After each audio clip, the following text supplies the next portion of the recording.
Hey guys, Jared Lintner. Just got home from Lake Conroe, the second stop of the Bass Pro Tour events, and I ended up getting a check. I finished inside the top 40, so that's a good thing. I had actually a pretty decent practice for the conditions, and I was off to a good start. I think I started round 3, the elimination round, in 4th place going into that day. It was either 4th or 9th, I forget. But I kind of kept it really simple. You know, in practice, like I said, it was kind of cold and windy and nasty, and the fish were wanting to push up, which they eventually did.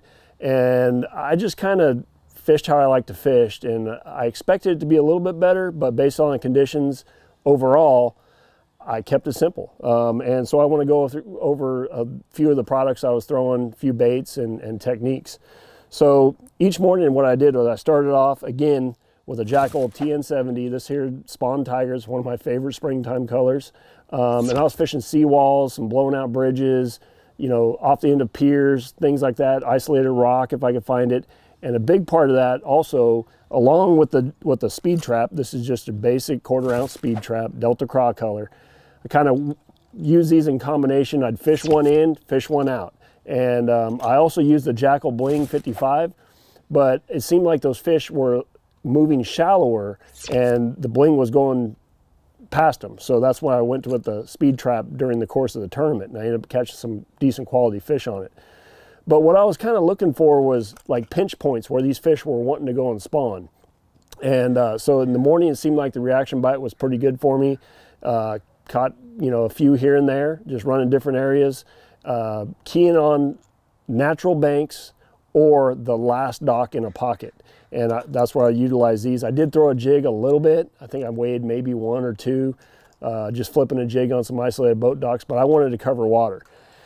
So that was my main deal with that. And with those, again, it's the Ritual Angling rods. This here is a 7'7" reaction bait rod and a 7'2" reaction bait rod. I'd throw my trap on the 7'7", so I make those long casts, and I really got a good feel for the TN70 with that rod. It's a great rod for throwing spinner baits, chatter baits, other reaction baits as well. And then I was throwing the speed trap on a 7'2" reaction bait rod by Ritual Angling. The line on both of those, I was throwing 14-pound Crank FC by SUNLINE on the speed trap and my blings. And I was throwing 16-pound SUNLINE Crank FC on my traps, and I did have a spinner bait on the deck, I think maybe a chatter bait, but just super good reaction bait fishing line. So once it got warmer in the day, what I was looking for is these pockets, like natural bank pockets where it had stumps or little bushes or pad stems or anything like that. And what I found in practice was I didn't get on the wide open chatterbait bite for some reason, like many of the guys that did really, really well in the tournament did. I started getting bit power shotting, okay? And what I mean by that is basically heavier line. I was throwing casting rods. This here's a 7'5" heavy casting rod. And then I also had a medium, 7'5" medium Ritual Angling casting rod. Both of them, Metanium HG casting reel by Shimano. And here's the thing with that. 12-pound shooter on my medium setup, 16, and I think the last day I went to 18 because I was fishing one tree, so I rigged up just one rod for 18. But 16-pound shooter on my heavy. And what I was doing is I was taking this EcoPro full contact drop shot weight, 1/4 ounce. I had a Trocar, this here's a 2/0 straight shank, Finesse worm hook, and I also had a 3/0. So I had the 3/0 on my heavier rod, the 2/0 on my lighter, medium action rod, and I would take a Martin's Madness ROBOWORM, nothing fancy, just Martin's Madness, red and orange. You see the back there, it's kind of orangey, kind of looks like my Spawn Tiger. And I was just pitching and flipping it. So many guys, including local guys I've seen fishing around, and a lot of my competitors are flipping jigs and creatures and craws and tubes and all this. And what I was doing is I was taking that drop shot and I'd put maybe anywhere from 10 to 12 inch leader, put the drop shot on the bottom, you know, Palomar knot, line back through it so that worm stood straight out off the line, and you just pitch it by a stump or a tree or a lay down bush, whatever.